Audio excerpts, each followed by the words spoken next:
Did you know that the way you think about money will determine how much of it you make, how much you accumulate more than any other factor? Your attitude toward money affects your ability to achieve financial freedom and become wealthy, and your attitude is under your control. If you're really serious about achieving financial freedom, financial independence, you'll want to know the 5 main ways that fortunes are made in this country or worldwide. Number 1, on top of the list, is self-owned businesses. The primary road to wealth throughout history has been entrepreneurship of all kinds, including in real estate. 74% of self-made millionaires in America, not only in this generation, but in this century and the last century as well, come from self-owned businesses. Now, the great majority of wealthy people started businesses and built them from the ground up. In the 19th century, fortunes were made by people like Andrew Carnegie, Commodore Vanderbilt, J.P. Morgan, and others.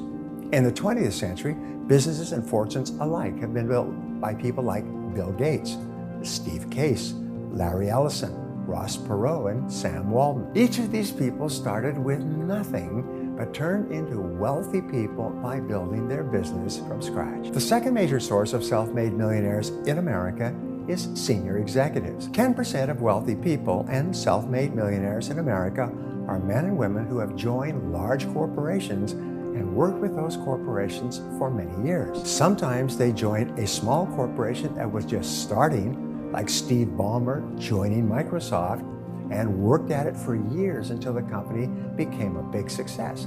Look at all the millionaires at Facebook, which just went public. These executives rose to positions of seniority.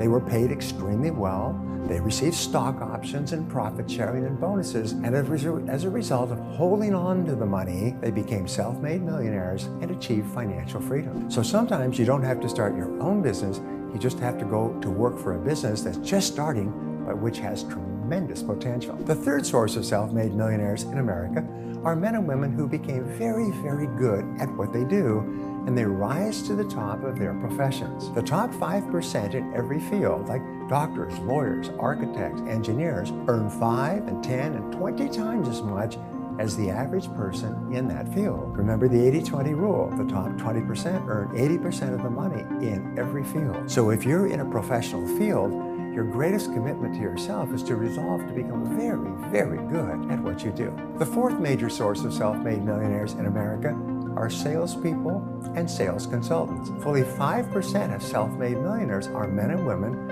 who are the top salespeople in their fields. They never started their own businesses. They never went to college or university to get professional degrees.